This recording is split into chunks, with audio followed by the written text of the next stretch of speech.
One of the mantras we have there was, it's better to be in the wrong place with the right people than in the right place with the wrong people.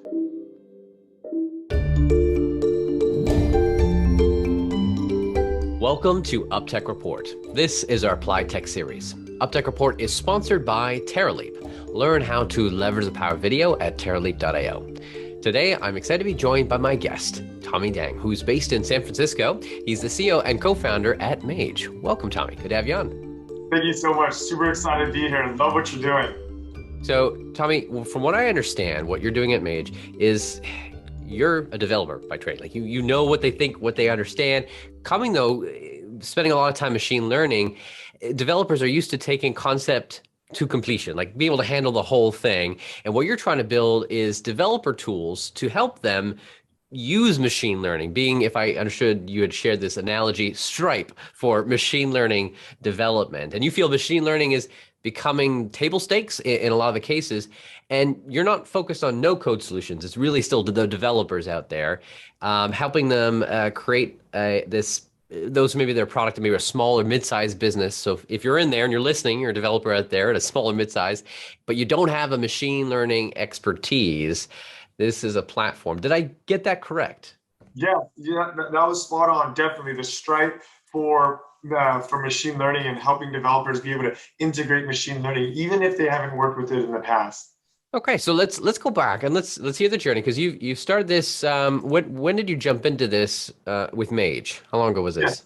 Yeah, we founded it in December 2020. December of 2020. So lots of energy, excitement. There's so much to uncover and expand. Yes. But before this, you were at Airbnb for 6 years. Is that correct? A little over 5 years. A little over 5 years. Okay, almost 6. And you were doing machine learning development there? I was doing a lot of software engineering growth. The whole journey, there's a whole journey. Maybe I can share with you. Yeah, expand that for me. Take me back. What was that like? Yes. So I joined early on in 2015. And shortly after I joined, our CEO, Brian, was putting together this small, close-knit team called the Magical Tricks. And this team would go on to build, launch, and grow what we all know today as the Airbnb experiences business. And so I was fortunate to work very closely with him, saw building a product, a business from the ground up and scaling to millions of users.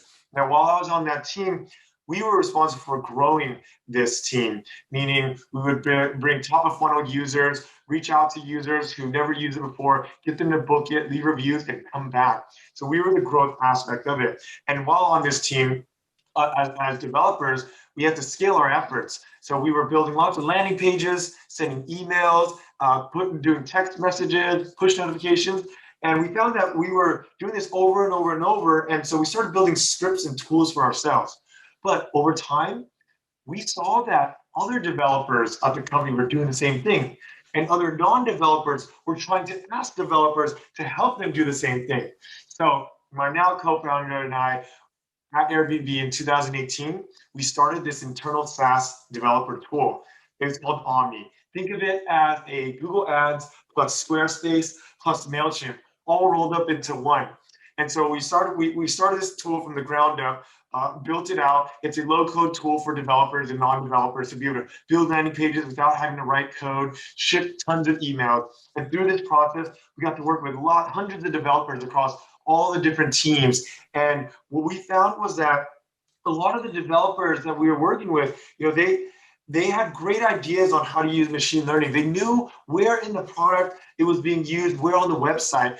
But when it came down to actually working on these projects and funding these projects, they always relied on a data scientist on another team, or it was going to take too long to build. And I saw this hurting innovation, excitement, and potentially lots of revenue.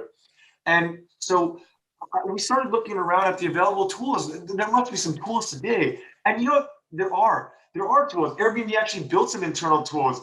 There's some really great internal tools that Airbnb built on the machine learning infrastructure team. But you know what? I can count on one hand how many developers knew how to use this tool. Because tools today are built for data scientists, AI researchers, machine learning engineers, by other data scientists. So the experts already, the people who are doing on a daily basis already. But the available tools, there's no available tools today that cater to developers' needs, product developer needs, like front engineers, back end, native. And so we set out to build Mage, the Stripe for AI. Stripe made it really easy for any developer to process payment and integrate it into their apps. Mage makes it really easy for any product developer to integrate models into their apps. It's this concept of making it more accessible, easy for those that aren't machine learning experts or data scientists. So your assumption is that not every developer will need or should need to learn the ins and outs of machine learning and data science. Yeah, absolutely. This is where, from our insights, is that developers in the machine learning aspect, applying machine learning, the biggest parts that are involved is knowing where to get the data, or actually, first, let's start from the beginning. It's asking the right questions. It's how do I keep more users onto our platform? How do I get users to buy more? So that's asking the questions. And developers are really great at asking these questions because they work so closely to the product, and they're building, and product developers actually build products for users. And then the next part is asking yourself, with this question, what data do I have available that can help answer this question? And again, developers are perfectly poised for this because if you're building out a product, you have to figure out the database schema. So you already understand the data that we're collecting from the users, the forms. And if you want to actually collect user activity data, who's implementing that? Think of this amplitude. Who's building in the amplitudes and the mix panel? Who's integrating that and collecting those data? Developers are. And everything in the middle, preparing the data, building up the model, managing pipelines, all that is, I would say, doesn't involve that much creativity. It can actually drain your creativity. But at the end of it, after you're all done, what's important is applying the model. You might just have this model, this arbitrary, binary file sitting around, but actually who integrates it into the user flow at the end of the day? The developer still does. Even whoever builds the model, the developer still needs to go into their app, front-end app, call the model, do some if-else statement to say, if logged in, do this, else use the model. So developers are still involved so much in this process already. And the one or two areas that they're not involved in, it's because they're relying on the data scientists who can set up that pipeline, can set up the Jupyter notebooks, knows all the machine learning algorithms and all that. So that's where Mage comes in, just helping the developer with that aspect of it. You mentioned that machine learning is table stakes, and there are more and more solutions and tools coming out. But what you're saying is you saw a gap where it was targeted people who aren't machine learning experts. It's like those who are machine learning experts, there's more and more tools available for them. But the average developer, now for those who are listening, if you're not a developer, you may be like, okay, this is a lot, but I think it's powerful for developers. But actually taking a step back more on just the business model here for a moment, because I like to look at both in a lot of our conversations of the technology. How does it work? Why is it different? How is it solving a problem?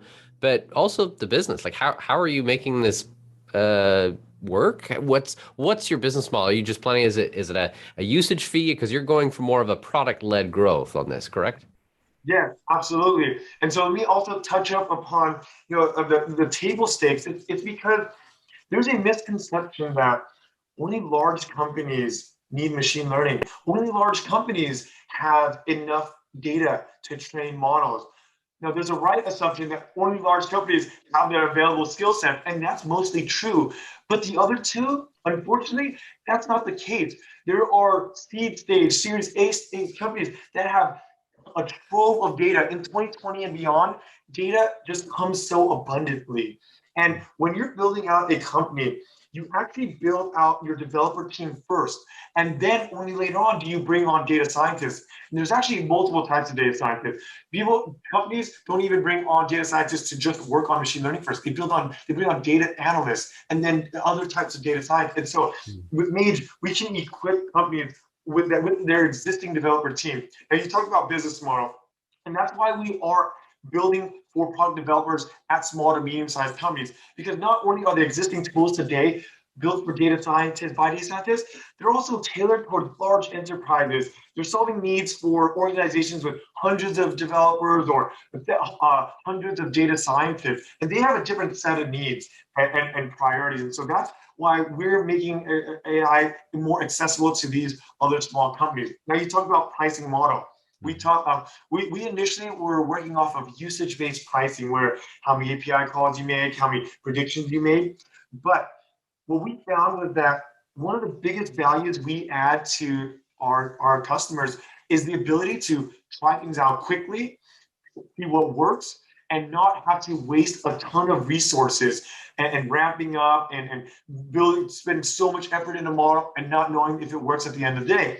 So we wanted to shift more to a pricing model that incentivized our customers to just build, try, and not be afraid to fail because they didn't have to pour in so many resources into a certain model. And that's where I believe a lot of companies may not be extracting enough value out of machine learning because they don't have the capability to just try so many things so many quickly. It's like throwing spaghetti at the wall. It's similar to how, you know, how they say fail fast, lean startup, build a bunch of features, see what sticks. Well, that's just not the case in machine learning. Now, you know, with what it takes today with the tools of Jose, you got to say, okay, let's spend 6 months trying this, see if it works, and then maybe iterating it. How can we take the product development mindset, the hacker mindset, and apply it to machine learning? You had given credence earlier that developers are lazy. No, they don't want to do things over and over again. They want to iterate, try this, and really, do you see as like the ability here for machine learning is like I don't want to have to learn all that, spend a long time figuring it out. I just want to test it, play around with it. Is that right?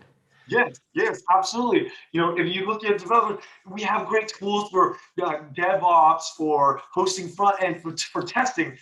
How many of we're builders, product developers are builders. You know, it's great. We sometimes peek under the hood, but as long as it works, we're good. We just want to create value for the end user. And so that's how a tool like Mage really helps, just helping developers create more value for the end user. Uh, Tommy, I can sense you have a lot of passion. Yeah. A lot of energy for this, and I feel it. I love it. Where this is the first company that you've led, you founded. What learnings are you taking from your time at Airbnb to now apply into this new endeavor? So actually, before Airbnb, I started a company with a friend in San Diego. Nice. I might have not mentioned it before, but we started this two-sided marketplace company. It's called On My Block. We help students find off-campus housing. We raised a seed round, a Series A. We ran it for about 2 years, grew the team to about 25 people, eventually shut it down, returned almost all of what we raised. And that's why I chose to join Airbnb, because we were working in the two-sided marketplace, you know, sort of real estate, short-term rentals. And then Airbnb at the time, we really loved Airbnb for its design, its engineering culture. And if we think about marketplaces, who was the best one at that time? Airbnb. So I joined Airbnb, and what was really awesome, I learned so much from that startup, and I applied a lot of our hustle. What was really great at Airbnb, one of their core values is be a serial entrepreneur. And cereal spelled like the food cereal, but it's also meant to be a pun for cereal, doing it multiple times. And so, you know, that value is saying, you do whatever it takes, go above your role, you know, don't let your role define your responsibilities, to deliver so much value and make a wow experience to the end user. And so, you know, I learned that firsthand working on my first startup. And so I brought that into Airbnb, and then I was able to really exemplify that core value. And that helped me also be able to contribute so much in building the Airbnb experiences business. And that experience that I had at my first startup also helped me and my now co-founder create a startup inside of Airbnb, the Omni tool I shared with you about. And my experience there, building out a team of 25 team members, cross-functional, almost 20 engineers on that team, you know, building out the tool from the ground up. I did marketing and sales there. You think like, what is marketing and sales internally? It's tough. You gotta fight for teams' attention. You gotta get in their meetings.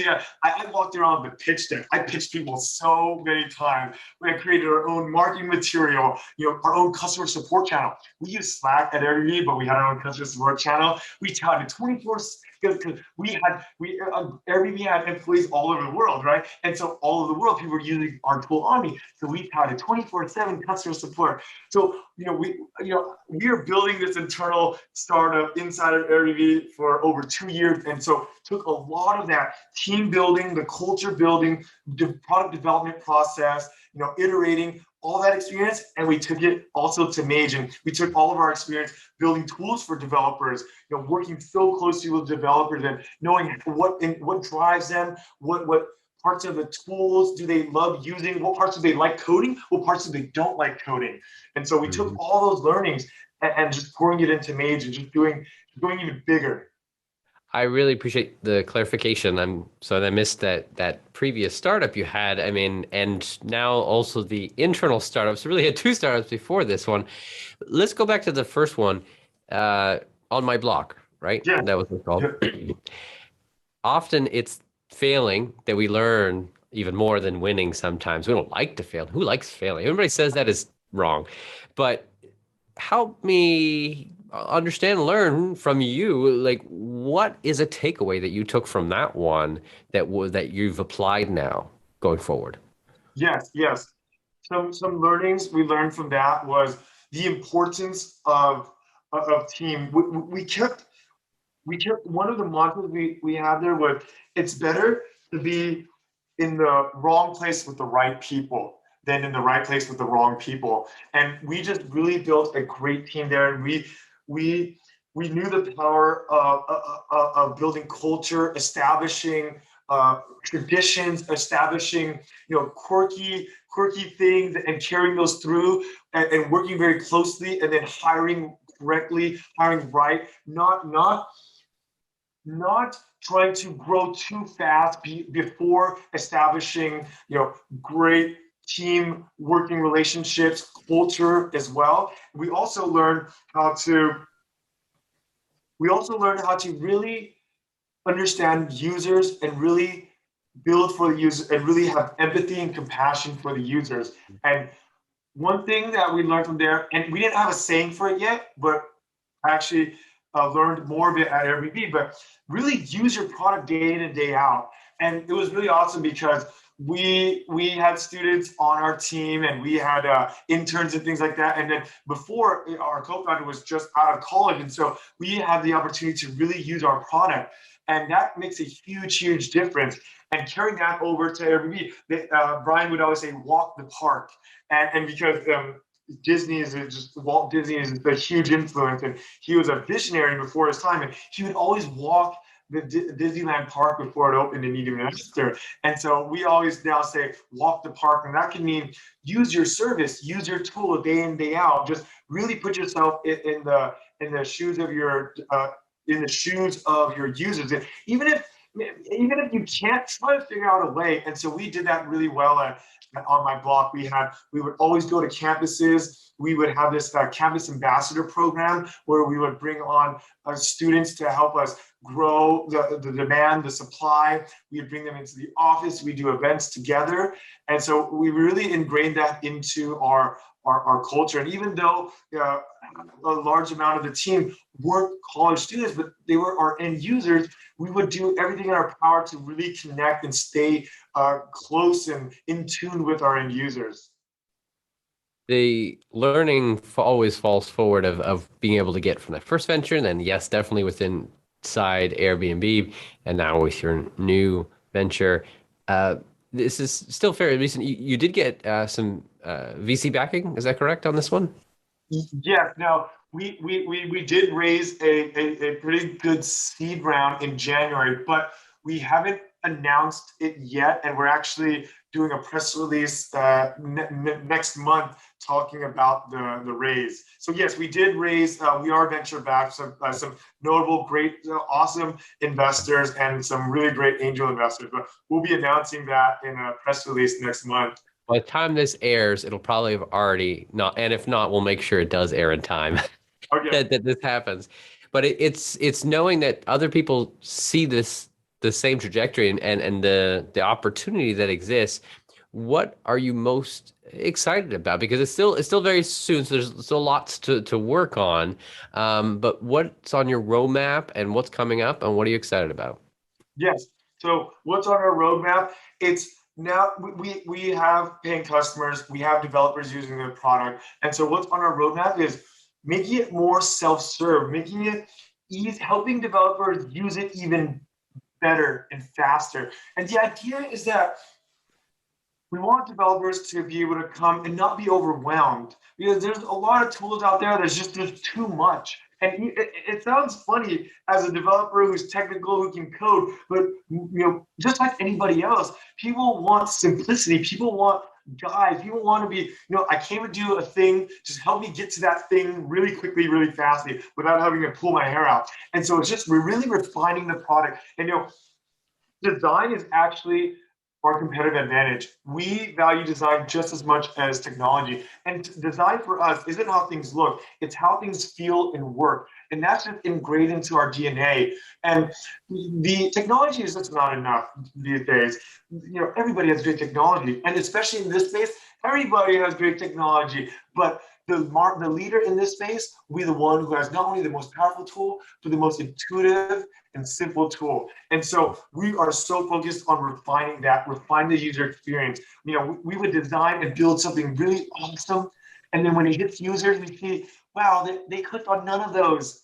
And so we would just scrap it and redo the whole thing. And that's okay for us because we worked on tools and we've used tools in the past where people would build something and they were just say, okay, if you don't figure it out, here's more guides, throw guides at them. But when's the last time you used an Apple product that came with the instruction manual? But millions, hundreds of millions of people are experts at using it. And so we really believe in this aspect. Now, another aspect, another differentiator that we believe in is collaboration. We actually call it co-op, similar to when you play games, you play a co-op game where you team up with other teammates to accomplish an adventure, a quest. And so collaboration is ingrained in everything we do. There's that saying, it takes a village to raise a child. Well, in our eyes, it takes a cross-functional team to raise a model. And we've seen it firsthand. Traditionally, you'd have a data scientist, go out, find all the data, come up with the use case, build the model, and then, hey, after 6 months, they're handed off.